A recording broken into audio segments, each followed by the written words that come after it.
क्यों आज हर वक्त आप टायर्ड यानी कि थका हुआ महसूस करते हो? एक नई साइलेंट बीमारी आज के जनरेशन में तेजी से फैल रही है और इस बीमारी के सबसे बड़े शिकार है जनरेशन जी और जनरेशन अल्फा के बच्चे।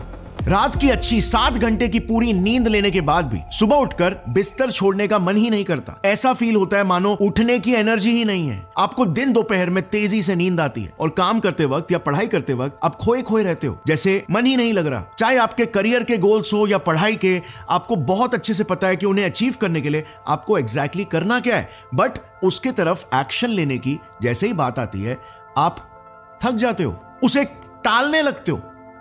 ये एक्सपीरियंसेस ना सिर्फ आपके अकेले के बिल्कुल नहीं है, बल्कि एक बहुत ही बड़ा साइलेंट एपिडेमिक फैल रहा है जिसके बारे में मोस्ट ऑफ द लोगों को अवेयरनेस भी नहीं है। कोई इस कांस्टेंट टायर्डनेस और लैक ऑफ एनर्जी के इस प्रॉब्लम को फिक्स नहीं कर पा रहा है, क्योंकि कोई भी इन प्रॉब्लम्स के रूट कॉज को ही ठीक से समझ नहीं पा रहा है कि ये प्रॉब्लम जन्म ही कहां से ले रहे हैं इन द फर्स्ट प्लेस। तो शुरू करते हैं सीधा मेन मुद्दे से। टायर्डनेस आखिर होता ही क्या है?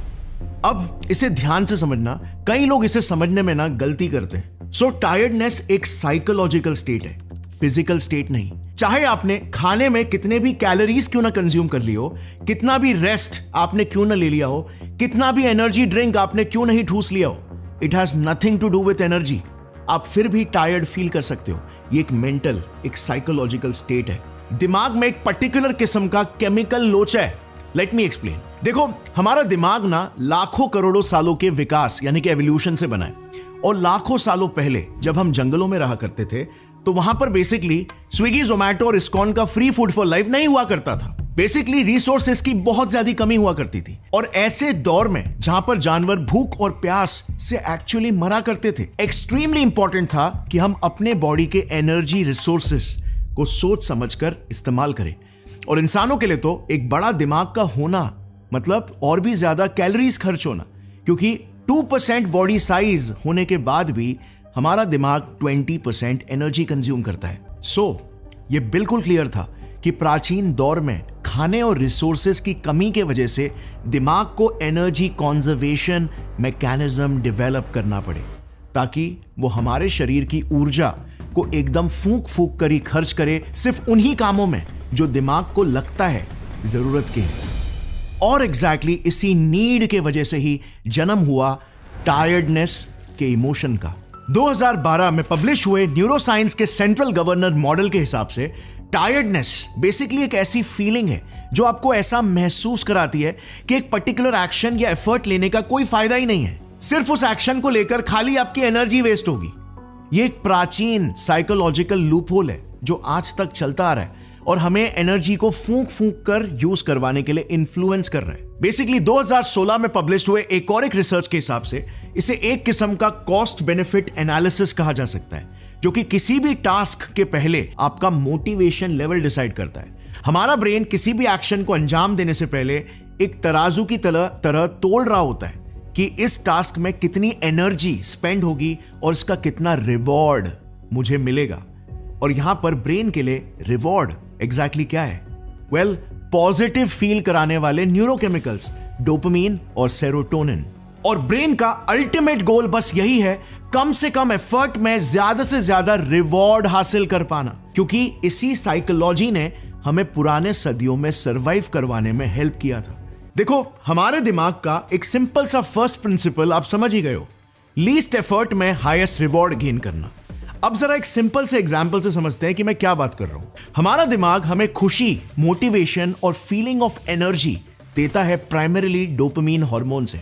डोपामिन को आप बेसिकली दिमाग की करेंसी कह सकते हो कि अगर डोपामिन सेक्रीट हुआ या फिर किसी काम को करके डोपामिन सेक्रीट होने की दिमाग को आशंका है, तो दिमाग शरीर को उस पर्टिकुलर एक्शन को एग्जीक्यूट करने की एनर्जी और मोटिवेशन दे देगा और आप एकदम से जोशीले फील करोगे उस काम को अंजाम देने को लेकर। अब अपने आप को जरा आज के दौर में रख के देखो। आज आप मोस्टली सिर्फ 2 किस्म के एक्शंस के बीच में जगल करते रहते हो। नंबर 1 कंस्ट्रक्टिव या हेल्दी एक्शंस, और नंबर 2 अननेचुरल और रिस्की एक्शंस।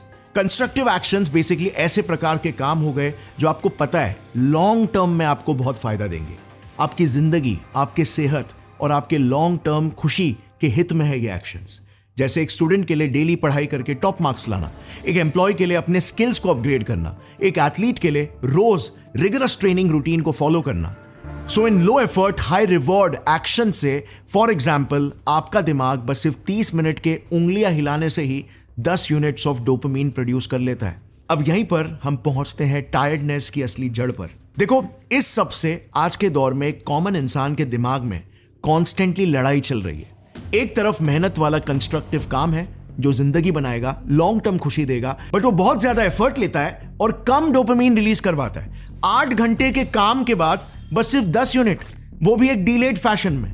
और वहीं पर दूसरी तरफ बस 30 मिनट के उंगली हिलाने में फटाक से पहले मिनट से ही डोपामीन रिलीज होना स्टार्ट हो जाता है। अब ब्रेन की भाषा में एकदम सिंपल है, wherever there is less effort and high reward, action will always follow। और इसीलिए फिर हमारे दिमाग का वो एनर्जी कॉन्जर्वेशन का लूप होल किक स्टार्ट हो जाता है। कम से कम एनर्जी में ज्यादा से ज्यादा डोपामीन, और नतीजन दिमाग एक्स्ट्रा एफर्ट लेने के थॉट से ही हमें टायर्ड फील करवाने लग जाता है। इसे कहते हैं मेडिकली डोपामीन डिसेंसिटाइजेशन, और आज का मॉडर्न अनरेगुलेटेड लाइफस्टाइल इसका सबसे बड़ा कारण है। काम करना जरूरी है, बट इंस्टाग्राम ओपन करने की उंगलियों में खुजली मच रही है।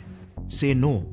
सुबह उठकर वर्कआउट जाने का मन नहीं कर रहा, से नो और वर्कआउट के लिए चले जाओ। Say no to junk food temptations.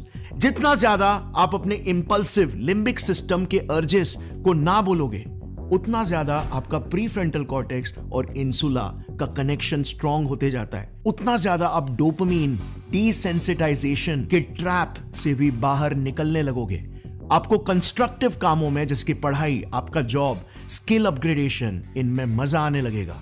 आपका विल पावर भी स्ट्रांग होने लगेगा। आप एक डिसिप्लिन्ड लाइफ जीने लगोगे, जो सारी चीजें आपकी ओवरऑल लॉन्ग टर्म हैप्पीनेस में कंट्रीब्यूट करेगी। Strength model of will power भी यही कहती है कि विल पावर एक मसल की तरह होती है, जिसे हमें रोजाना ट्रेन करना चाहिए by saying no to bad things and actually doing what you mean. और बस यही एक मेन सोल्यूशन है डोपामीन डिसेंसिटाइजेशन के अगेंस्ट लड़ने का। जो काम आपको बोरिंग, मीनिंगलेस और टायरिंग लग रहा है ना, उनके लिए जोश और एनर्जी भर देने का।